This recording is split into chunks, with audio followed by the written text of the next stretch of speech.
Good morning. I'm glad to be here in Cape Town.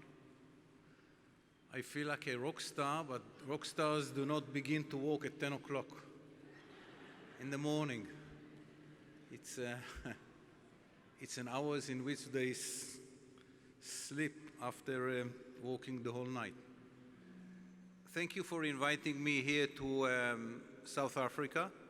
I want to speak about something which is not an everyday concern of people, but at the end, for decision makers, this is the frame within they make their decisions. And it is about the change of the world. And depends on the age of each of us here. I'm still one of those who remember that the world was very easy to understand.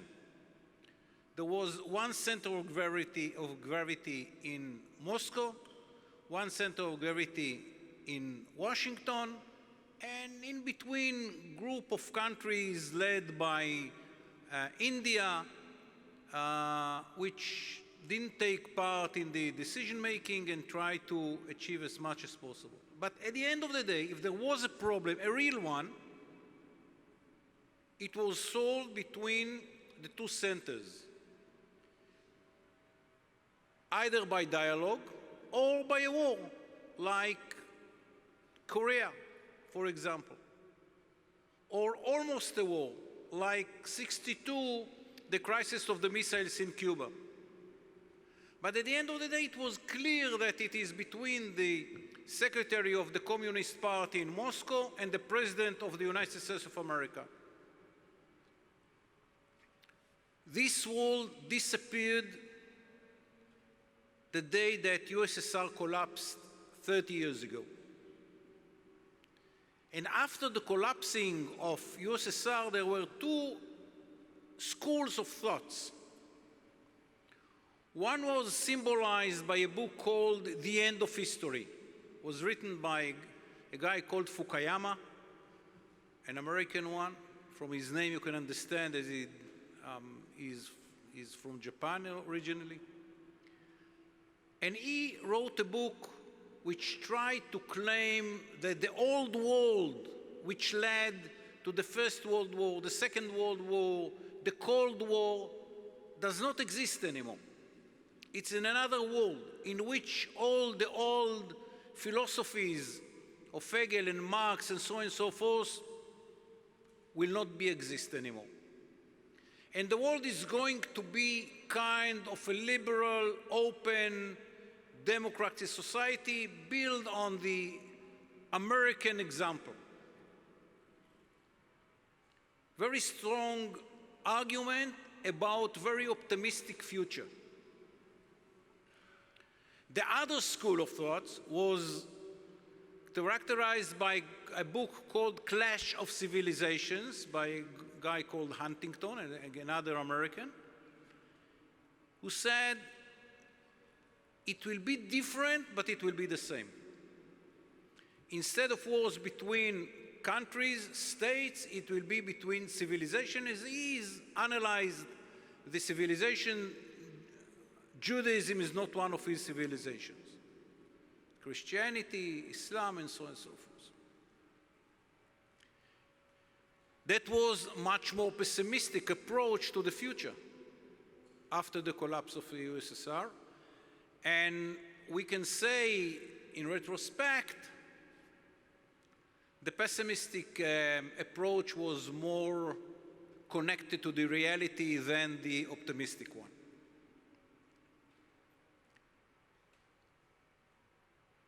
After the collapse of the USSR, there were some people who thought that the international community will be built on international institutions.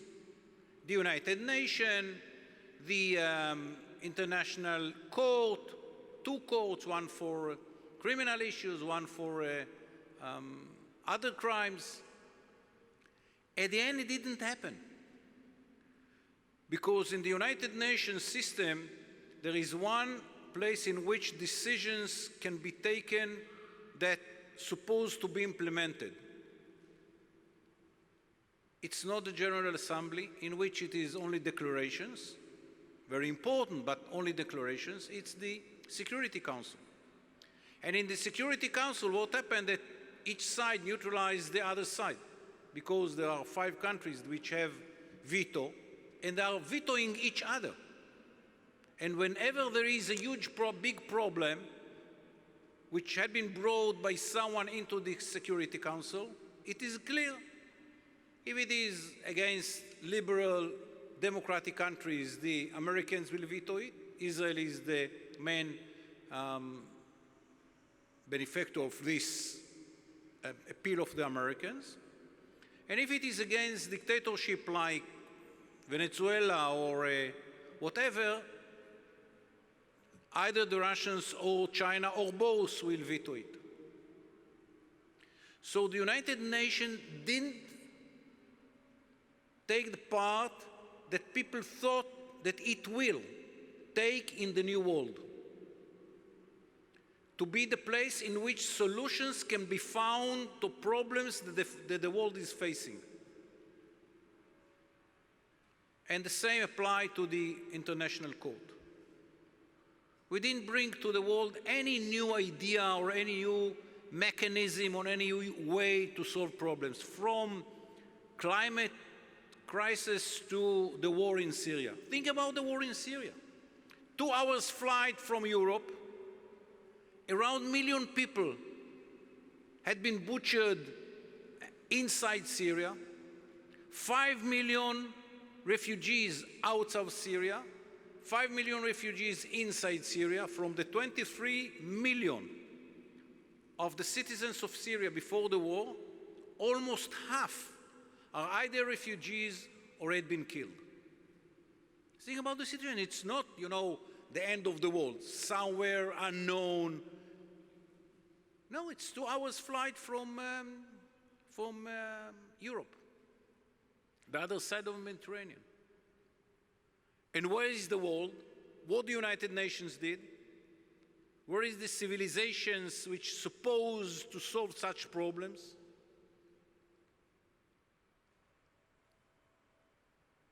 And think about the next stage. Who will rebuild Syria? Most of the cities of Syria had been destroyed, either by ground forces fighting each other inside the city or by the Russian Air Force, who, supporting Assad, destroy areas which the rebels took control in. Who will rebuild Syria? The need is for another, 30, $50 billion. Who has the money? Who wants to invest the money? Who will lead it? You need any cooperation between states, societies, big companies. Who will do it? The Russians? So the Syrians, in the middle of the Middle East, 2 hours flight from Europe, doomed to live the next, 20 years within rebels of I don't know what.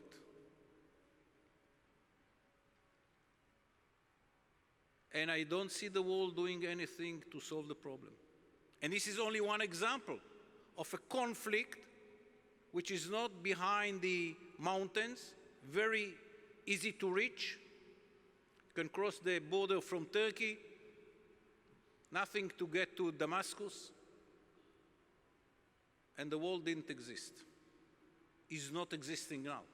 There is no any international solution to the problem. And this is the new situation. And if you look around the world, you see more problems than solutions. It's easy to speak about other countries. But look around the world. There are many reasons to say, okay, what happened? Begin with Europe, the Brexit. Why the British decided to leave Europe on the other side of the canal alone? Why to get out of a fantastic group of countries within which Britain flourished, was one of the most important factors inside the European Union, which was led by three countries, Germany, Britain, and France. Think about the reaction of the British people, why they decided to say, thank you guys, goodbye.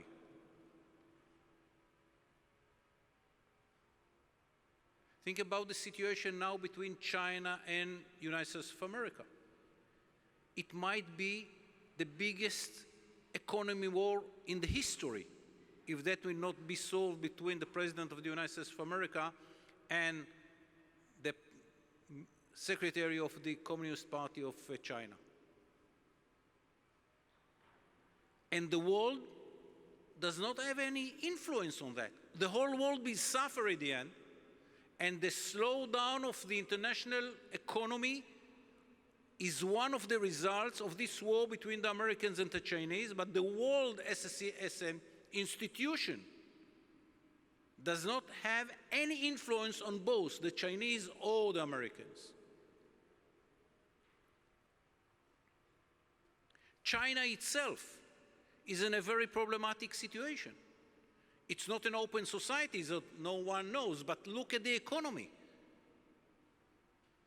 The economy of China slowed down from 11 to 12 percentage change in the GNP every year to around 6.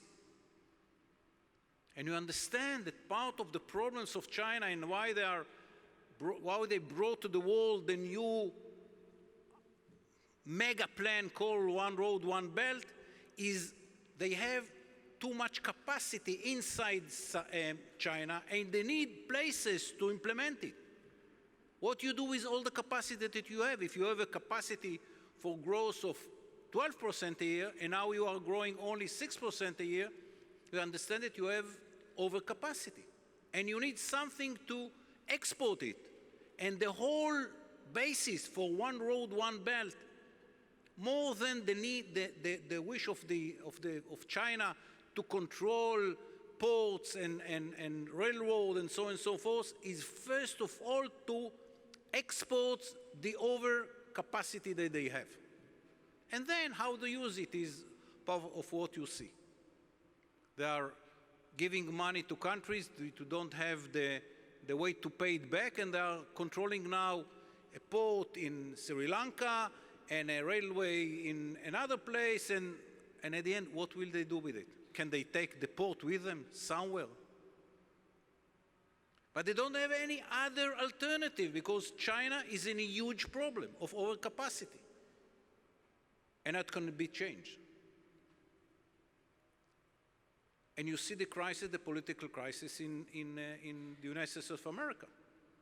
Shutdown of the most important country in the world, the only real superpower. What does it mean, shutdown? It means that the president, one part of the system, cannot work with the other part of the system, the Hill, the Congress, and vice versa. It became like a religion in America. It's not a politics anymore. It's something that Trump is saying. It is negative immediately on the other side. It doesn't matter what he will say. And vice versa. If the Democrats are bringing something to the table, for Trump people, immediately it's negative. And they're against it. They don't even consider the issues. It is clear that something which will be brought by Trump will be answered immediately by negative words by the Democrats and vice versa. So if you look at the world, you see more crisis than solutions. Even closed societies like Russia. Putin is a huge problem now. The economy doesn't work in Russia. He's lucky enough to have the oil and gold. But other than that, what the Russians have to sell? Weapon systems. For the average citizen of cities outside Moscow, you don't want to be in their position. And you can see that he is losing part of the support that he had in the past. And there is no any solution to what happened in Russia today. The number of citizens of Russia is declining. No children. The old notion of families is very problematic in Russia. And these are examples of the world in which there is no any mechanism to solve problems. A few years ago, I had a meeting in Beijing with one of the officials who were responsible to China involvement in the group which dealt with the Iranians. And I begged him or tried to convince him to take position which is more convenient for Israel. The deals are not important. What important is his question. He said, General, why we are responsible for that? And the answer that I gave was, Mr. So-and-so, you have responsibility. You want to be a superpower. You cannot be a superpower without responsibility. And what the Chinese have in mind is to be a superpower without responsibility. And think about the world in which China is one of the most important superpowers, and they say, but we don't have responsibility. I mean, there is no any value that they are trying to represent, but just the egoistic calculation, what is bad for China, what is good for China, that's all. And I gave him some numbers, why he has responsibility. The level of trade between China and Iran, for example, is a good reason to be responsible. Because if you don't, you might lead to a war in which you will not have this trade level. So the responsibility is not only because of values, it's also because of very clear, cold calculation that you should do. But the question itself was amazing. For me, who grew up in a world in which superpower, first of all, and most of all, is a responsibility. And they said, the question was, what responsibility we have.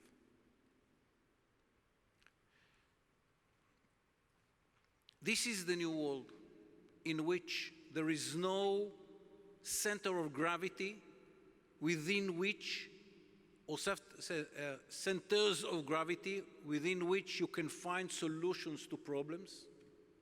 It is a world in which the old good superpowers, either it is Europe as a group, the United States of America, China, Russia, do not take responsibility.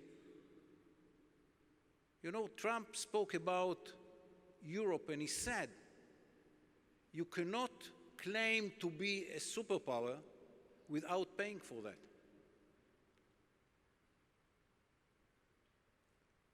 They didn't understand what he says.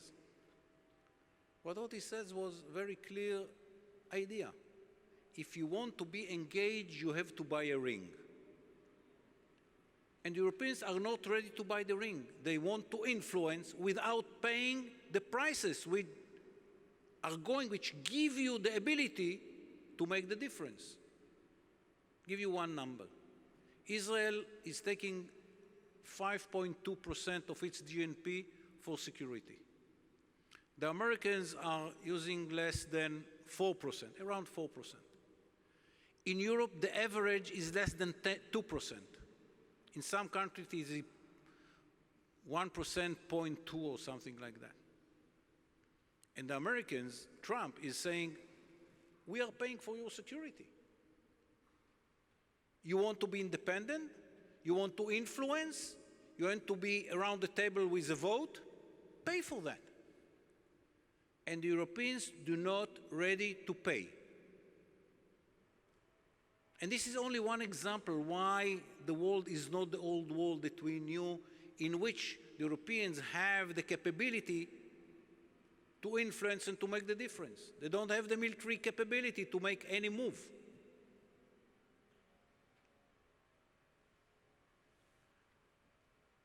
This is the world that we are in. And the question is, okay, what next? What to expect in the future? I must say that looking around the world, I'm not optimistic. I don't see the next United States of America. The Americans decided that they are not ready to pay anymore for being the police officer of the world. When you speak with the Americans in closed doors, what they say? They say, look, we paid the price in the First World War. It was not our business. We came to save Europe. We paid the price in the Second World War. We paid the price in the Cold War. And what is the result? That all around the world, people are standing and shouting, Yankees go home. What we earn as America, what we have as America from all these 100 years in which we pay the price. Okay, we have many problems inside America. After the huge payment that we did, both in money and life of our soldiers in Afghanistan and Iraq, enough is enough. We will go back home. We'll take care for our domestic issues. It will be a problem which we have to interfere. We will do it like destroying ISIS. We decided that ISIS is bad enough to send our forces. We did it. We finish it. Go back home. It is not going to be changed. About that, there is no difference between the previous administration and the present administration. It was Obama who began the pulling out of the American forces from the Middle East and other places. And it is President Trump who said to the Japanese, we are in Okinawa to defend you, pay for that.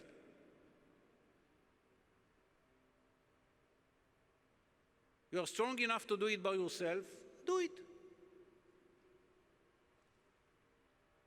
It's totally different United States of America, and it is not going to be changed. The forces who are calling the Americans to pull out from areas in the world are growing. You can see it in both, in the Democratic side of the aisle and the Republican side of the aisle. It is not going to be changed.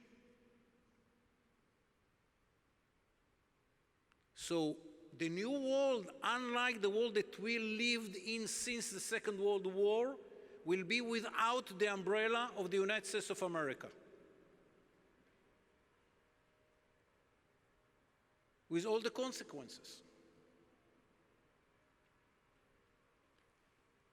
In this new world, China will remain a growing superpower without having yet all the mechanism which is needed to be a superpower. I gave a lecture in the National Security College of China. 200 colonels. I thought about my father, who was a prisoner of war in the Second World War as a British soldier. His son is speaking to 200 colonels in the National Security College of China. Unbelievable change. And they ask questions. And towards the end, I say, can I say something from the bottom of my heart, not about the questions that you answer, but something which I learned from your questions. And the general which led the group said, so General, you decide what to say. And I said, you know, I heard your president standing on the podium few months ago and says, we, China, offer the world an alternative. And he spoke about the Chinese approach to the world and what does mean this alternative. And I told them, guys, you cannot claim to be an alternative and at the same time to put all the burden of all the problems in the world on the shoulder of the Americans. You want to be an alternative? You have to take responsibility. It is going together. You cannot have an alternative without responsibility. China is not there any yet. Will they be there? I have many doubts. Do they ready to take responsibility? I don't know. But China will remain one of the important superpowers in the world. What will be the balance between the United States of America and China? Very good question. They are struggling now, so we don't know. Where will be Europe in this new character of the world? They didn't solve the problems. Europe is not ready to invest in security, in military forces.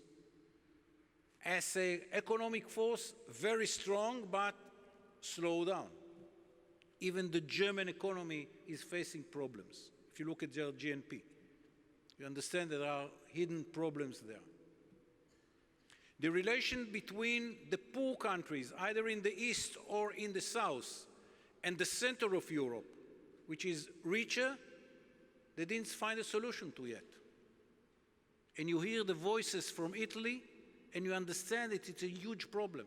You hear the voices from Poland, Czechoslovakia, and Hungary, the Czech Republic, and the Slovak Republic, and Hungary, and you understand that there is a huge problem there. How will they find the structure which will allow them to make different decisions and to go ahead and to build Europe for the next stage? Still unknown. What will be the reaction of the Brexit, either for Britain or for Europe? Unknown yet. Will we see other forces which will want to leave the camp, like Catalonia in Sfarad, in Spain, or other groups within Europe? Good question. No one has an answer. So Europe is facing huge question marks about its ability to continue as European Union. And last but not least, Russia. If you look at the Russian structure, economy, and so on, objectively, they are declining. But they have nuclear capability, they have military capability, and Putin knows how to play these cards. But if you judge it objectively by standards of states, when his dreams will meet the limitations of its economy, it's unknown. But the problem is there. There were some dreams about a new situation in the world in which Africa will grow up to be the leading force in the world because the potential is unlimited. You know better than me, it didn't happen.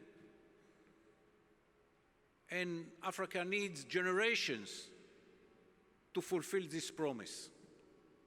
It's not going to happen. And at the end, there is one corner in the world called the Middle East, and you see the results of all this chaos. We have our own reason for this chaos in the Middle East. But if you look at the Middle East, it's a place in which you can see all the weaknesses of the world in one corner. Dysfunctioning societies and governments, disagreements about values, and the result, what people used to call the Arab Spring. Chaotic situation without any good result from Gibraltar to India. Nothing good came out of this hope that the Middle East is going to be a different place.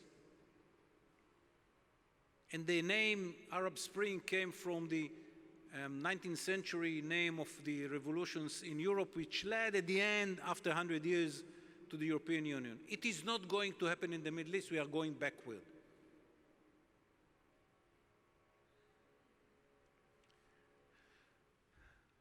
Why for us as Israel it is so important? At the end, Israel is not an isolated country. We are very much depends on what's going on in the world. We are exporting, we have relations with, we are buying, we are selling. Cannot be independent. We are too little for that. We need these relations with the world. We need support in the world. We need to export to the world, and we need to import from the world.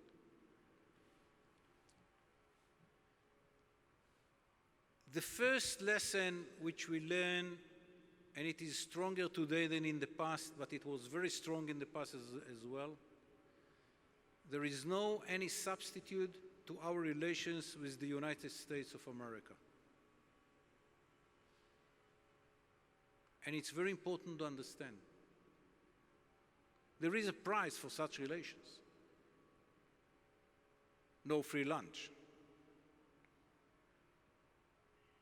But there is no any substitute, and there is no any substitute in the future that can be identified now. There is nothing that we can say, you know what, okay, it's not for today, but no. For the next generation at least, will be the United States of America. And you know, the Americans, the Democrats ask, why you have such good relations with President Trump and so on and so forth, and the answer, the formal answer is a very good one. Israel will work with the president which will be elected by the Americans, whoever it will be. And we work with the White House, we worked with the previous administration. I had the honor to have responsible for these relations for 2.5 years. And we work with the present administration as well. For us, we cannot make the change. This is one lesson, very important one, maybe the most important one. By the way, with the previous administration, we signed an MOU, an agreement, for the next 10 years, from October 18 on, for 10 years, every year we will get from the United States of America $3.8 billion that can be spent only on America to buy weapon systems. It means that it is indirect kind of subsidizing the American industry, but for us, it gives us the opportunity to buy in America, by American taxpayer money, weapon system every year in almost very close to $4 billion. And it is symbolizing the relations between the United States of America. So economically, we can say, you know, we can do it without the Americans. Israel is rich enough to pay the $4 billion.